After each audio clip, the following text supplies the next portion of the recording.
Spécialiste depuis 2006 dans la conception de piscines, Aqualmi vous accompagne dans la conception, la pose, l'entretien et la rénovation de vos piscines, mais aussi dans vos projets d'installation de spa ou abri.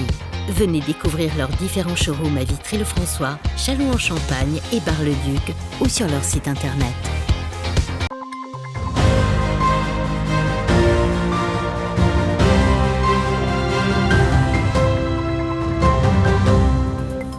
Bonsoir à tous, je suis ravi de vous retrouver pour votre 15 minutes info de ce mercredi 6 avril 2022. Tout de suite, voici les titres de cette édition. Un nouveau radar est désormais installé sur la RN67, il est déjà opérationnel, mais cette nouvelle infrastructure va-t-elle faire baisser le nombre d'accidents sur cette route appelée la route de la honte ? Depuis quelques semaines, l'inflation ne cesse de se faire ressentir dans le porte-monnaie. Producteurs comme consommateurs ont du mal à suivre l'envolée des tarifs. Les élèves du collège Anne-Franck de Saint-Dizier se sont initiés à la bande dessinée grâce à l'auteur Jean Chauvelot. Et voilà pour les titres. Vous avez sans doute remarqué que depuis quelques semaines, les prix ne cessent d'augmenter, ceux de l'essence bien évidemment, mais également d'autres prix sans crier gare, et principalement les matières premières, ce qui impacte les producteurs mais aussi les consommateurs. Et nous sommes allés ce matin à la rencontre des maraîchers à Saint-Dizier lors du traditionnel marché. Malheureusement, les clients se font de plus en plus absents. Un reportage signé Alison Godefroy. Fruits, légumes ou encore charcuterie, petit à petit les prix augmentent et ce n'est que le début. Avec la guerre en Ukraine et les augmentations des taxes, l'inflation est devenue la première préoccupation et tous disent déjà subir les effets de la hausse des prix. En ce moment, oui, on commence, parce qu'on a énormément de producteurs qui sont en Provence et avec qui on travaille directement sans intermédiaire. Et effectivement, on fait des allers-retours en Provence, donc les frais de carburant, et tout, oui. Nous, on le ressent réellement. De semaine en semaine, il y a des hausses. C'est impressionnant. Ça peut changer des fois de plus d'1 euro au kilo. L'inflation s'affiche désormais comme une préoccupation majeure des Français, des agriculteurs aux commerçants. Une augmentation par-ci, une autre par-là, mais un porte-monnaie qui se vide et sans trop se remplir. Une situation qui freine les clients dans leur consommation. Les prix augmentent, les clients diminuent, mais nous on le ressent beaucoup sur la clientèle qui vient moins au marché, qui font attention, c'est normal, c'est pas ce qui peut arriver. Les clients ont peur, ils nous disent qu'ils ne savent pas où ils vont, qu'ils ne veulent pas trop dépenser parce qu'ils sont un petit peu inquiets pour l'avenir. Ça nous fait un peu peur parce que là on est dans l'inconnu, on ne sait pas trop où on va, c'est compliqué pour nous aussi. Si l'État met en place quelques aides, cela ne semble pas suffire. Les producteurs doivent être de plus en plus présents sur les marchés ou bien gonfler les prix pour au moins ne pas vendre à perte. On est obligé de se déplacer pour essayer de trouver un peu plus de clientèle, mais c'est vraiment pas facile. On est des petits artisans et malheureusement en ce moment tout le monde se rue un peu dans les grandes surfaces. Donc c'est pour ça qu'on se bat, qu'on maintient à être ici. Les prix sont quand même relativement semblables à l'année dernière, en général.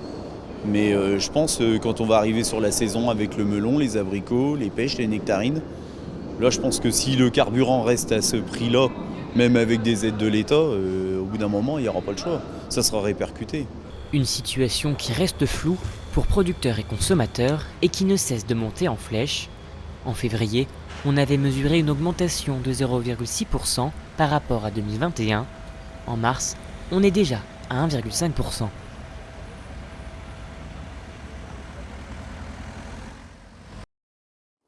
Et allons à présent du côté de la route nationale 67, ou plutôt la route de la honte. En effet, cet axe routier est tristement connu pour ses accidents parfois dramatiques. Et afin de pallier à ce fléau, des pistes de réflexion ont émané, notamment la création d'un rond-point à hauteur de Roche-sur-Marne.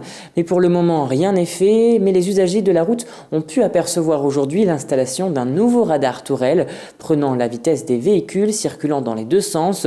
Aussitôt installé et déjà opérationnel.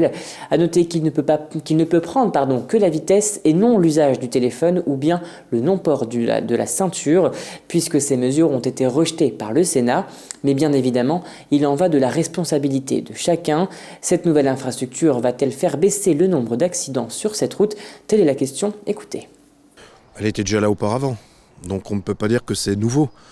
Ça a toujours permis quoi ? Hélas, malheureusement, avec ce radar, quel que soit le radar, il y a toujours eu des accidents. Des accidents graves, très graves, où il y a eu le décès de gens que je connaissais, et d'autres personnes qui ont subi, hélas, le même sort sur cette route-là, nationale 67, qui est très dangereuse. Donc s'il est en amont, en aval plutôt, il ne sera pas forcément efficient, il sera efficient. Parce qu'on a détenu, je crois, à un moment donné, le maillot jaune sur ce secteur. Hélas, par rapport au PV que ça donne, c'est vrai qu'il marche très bien. Il va marcher très bien. Mais de l'autre côté, moi, ce que je ressens, c'est qu'il y a eu un collectif qui s'est mis en place pour demander de la sécurité.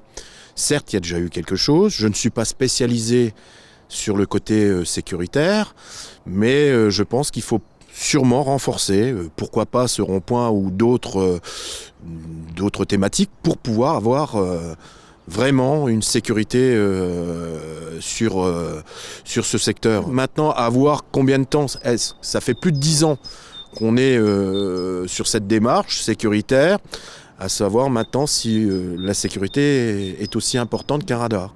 Le radar va donner des points en moins à des conducteurs, mais on l'a vu précédemment que ce radar n'était pas forcément efficient au niveau sécurité.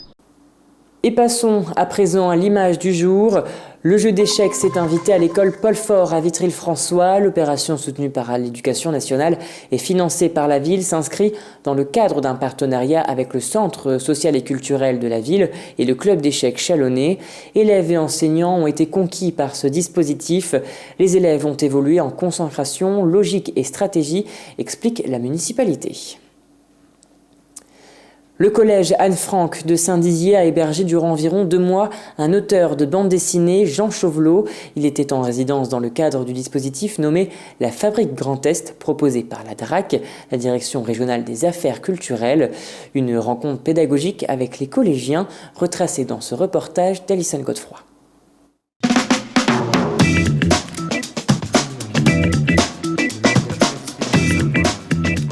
Alors donc je m'appelle Jean Chauvelot, je suis auteur de bande dessinée et je suis au collège Anne-Franck pour 66 jours, enfin pour 2 mois, je suis en Haute-Marne pour 66 jours et je suis en résidence hébergé au collège Anne-Franck. Du haut de ses 34 ans, Jean Chauvelot utilise une simple feuille et un crayon de papier. Il est auteur de bande dessinée. Cette forme d'expression populaire et artistique permet d'étaler une suite de dessins réalistes ou non sur une ou plusieurs pages. Donc, j'ai installé mon bureau ici et je suis au contact des bons jeunes, des collégiens, comme ça dans un placard derrière le CDI. Jean Chauvelot est en résidence au collège Anne-Franck jusqu'à vendredi. Cela dans le cadre du dispositif nommé La Fabrique Grand Est, proposé par la DRAC, autrement dit la Direction régionale des affaires culturelles. Ce dispositif existe depuis maintenant 4 ans et permet de soutenir l'insertion professionnelle des jeunes artistes et propose aussi une résidence en milieu scolaire dans 10 collèges répartis dans les 10 départements du Grand Est. Ces rencontres pédagogiques proposent aux jeunes de s'initier à différents arts. Ce qui compte d'abord, c'est pas le dessin, c'est pas le style, c'est qu'est-ce que vous avez à dire. Et en gros, une fois qu'on a quelque chose à dire, il faut trouver la meilleure façon de le dire. Sachant qu'il y a beaucoup de complexes liés au dessin, parce qu'on pense à tort que la bande dessinée c'est surtout du dessin, alors que c'est d'abord un propos en fait. Les élèves ont donc participé à plusieurs séances. Parfois réservées, les 6e ont fait preuve de spontanéité et 90% des jeunes ont souhaité mettre en avant dans leur projet BD le football. On a commencé par un gros brainstorming où on a balancé des idées dans tous les sens, tout le monde, qu'est-ce que vous aimez, qu'est-ce que vous détestez, qu'est-ce que vous avez vu dans votre vie, qu'est-ce que vous aimeriez voir, des croyances, des projets, des souvenirs, des envies, des regrets. Et en fait, on a fait comme ça pendant une demi-heure avec chacune des classes pour avoir un grand nuage d'idées pour qu'ensuite chacun ait pioché dans « Ah bah tiens, moi j'ai bien envie de parler de ça ». Le sujet du harcèlement revient beaucoup. On est face à une génération qui a été beaucoup plus sensibilisée que la mienne. La bande dessinée, véritable narration visuelle et art littéraire, raconte des histoires accompagnées de textes et d'images. Elle permet aussi de traiter tous les sujets. Durant ces 66 jours, les collégiens ont pu s'initier à cette pratique artistique. On a fait un fanzine, on devait faire une storyboard, on devait inventer notre histoire sur plusieurs choses. On a fait un brainstorming aussi pour avoir des idées. Et on devait dessiner l'histoire. Ouais.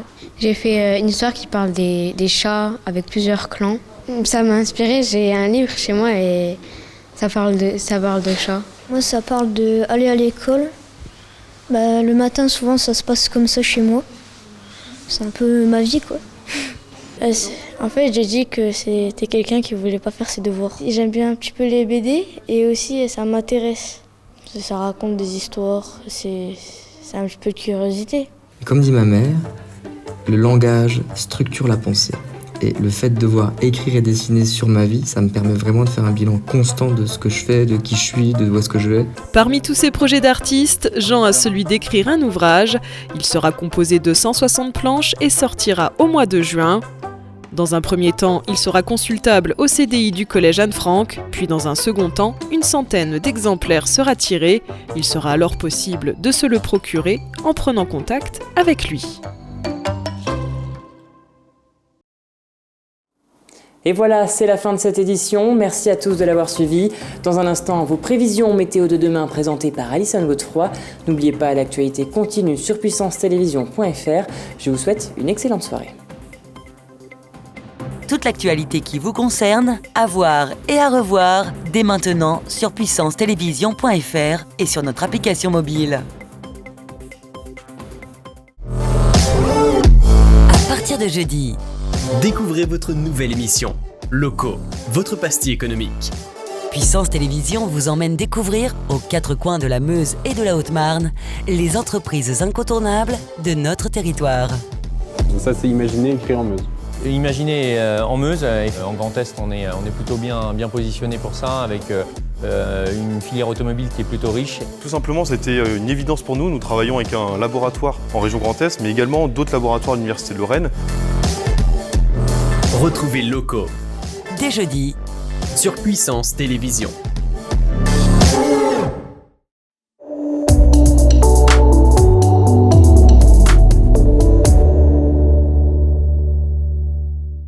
Bonsoir à tous, bienvenue dans votre bulletin météo. Pour demain, une nouvelle perturbation gagnera les régions du nord avec des pluies faibles à modérées. Le soleil, quant à lui, se maintiendra des Pyrénées à la Méditerranée. Pour les températures, comptez 8 degrés de minimales. Pour les maximales, elles seront de 21 degrés. Tout de suite, la carte locale. Du côté de chez nous, ce n'est pas mieux. Pour demain, on annonce de la pluie et toujours de la pluie. Côté température, comptez 8 degrés de minimales. Pour les maximales, elles seront de 12 degrés. Demain, jeudi 7 avril, nous fêterons les Jean-Baptiste. Le soleil se couchera à 20h30. C'est la fin de ce bulletin météo. Très bonne soirée avec Puissance Télévision.